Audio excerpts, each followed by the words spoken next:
Sa video na ito ay ipapakita ko sa inyo kung paano ako nakakuha ng Starbucks Reserve Black Travel Organizer nang hindi umu-order ng kahit anong drinks sa Starbucks. Kung gusto nyo malaman kung paano ko ginawa yung hack na yan, narito, panoorin yung lahat.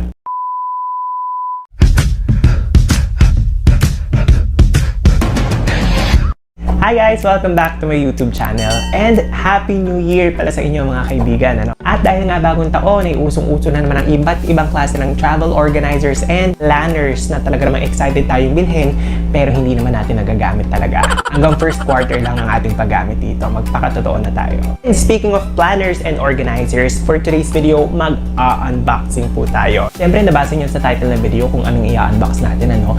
At yan ay walang iba nga kundi ang bagong-bagong 2021 Starbucks Reserve Black Travel Organizer na narito sa aking gilid. Oh, ang ganda ng setting ko, di ba? Pang MMK, may mga lighting.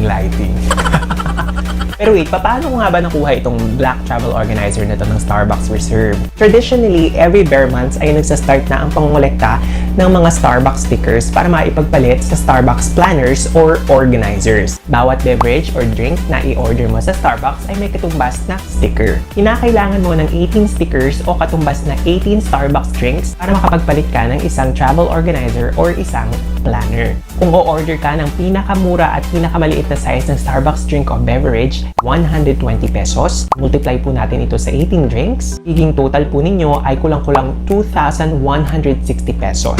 May free na po itong diabetes at palpitations. Share ko lang din na hindi itong very first Starbucks planner na in-avail ko using Starbucks stickers. Back in 2017, I decided to collect stickers traditionally.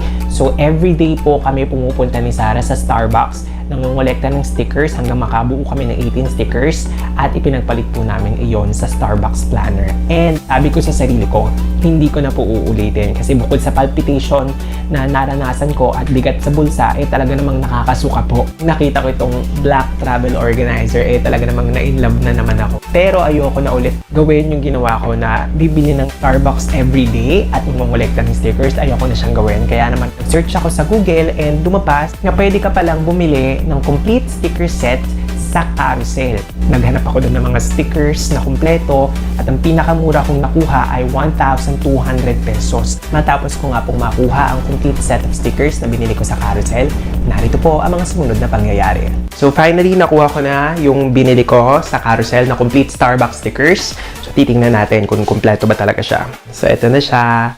Yan. Yan. So, kumpleto, 18 stickers. Ngayon, lalabas na ako. Try ko kung totoo ba talaga to at kung makakapagpalit ba ako ng Starbucks na organizer na gustong-gusto ko talaga. Okay, so samahan nyo ako sa labas. Nandito na ako ngayon sa labas, somewhere around Araneta City, the city of first. Charot. So, maghahanap ako ng Starbucks kung saan available yung Black Starbucks Reserve Organizer na plano kong kunin ipagpalit dito sa nabili kong stickers. Maswerte ako kasi tatlo yung Starbucks na alam ko na nandito. Meron sa Ali Mall, meron dyan sa may Cyber Park, meron dun sa Gateway. Okay guys, so naglalakad na ako papunta sa Starbucks Cyber Park. And to be honest, actually kinakabahan ako kasi hindi ko alam kung legit ba tong nabili kong stickers. We will try, sana hindi akong pahiya. Magpapapalit po ako ng organizer. Wala nang organizer po, planner lang yung meron. Wala. Saan kaya? Green tsaka yellow lang, yung black tsaka pink wala na. Sabi nila mag-restock po sa akin ano sa February. February? Pero not sure kung anong variant po yung magkakaroon. Okay, sige. Thank you. Okay, so medyo malungkot kasi dito sa Cyber Park, wala. So susubukan ko naman yung Starbucks doon sa may Gateway.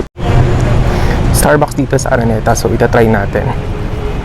Okay guys, so wala dun sa Starbucks Araneta. Nandito na ako ngayon sa Gateway at nagsasara na sila kasi almost 8 o'clock na. So, titignan natin kung may makukuha ko sa Starbucks dito.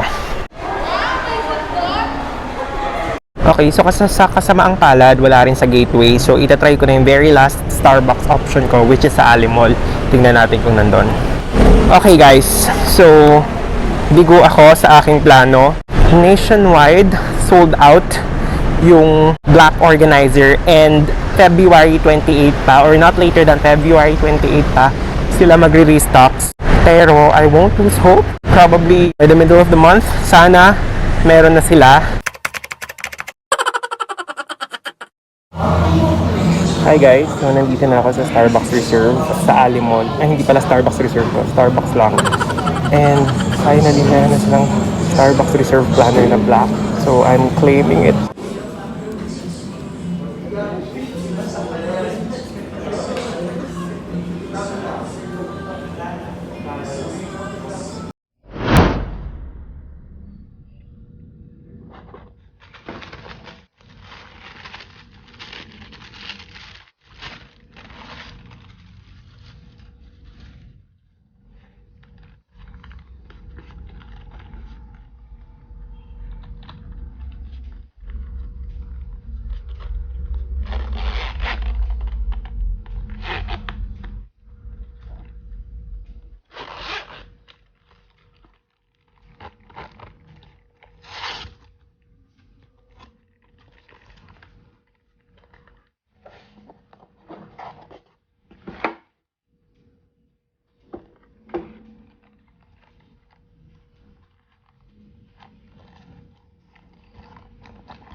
That's it for the unboxing part. Punta naman tayo sa aking comments dito sa Starbucks Reserve Black Travel Organizer. So if you'd ask me, definitely gagawin ko siya next year kung may magustuhan ulit akong travel organizer or planner sa Starbucks. Kasi it's very easy, it's very convenient, and way cheaper than the traditional collection of stickers. So what I like about this is that it's color black and maganda rin talaga yung pouch niya.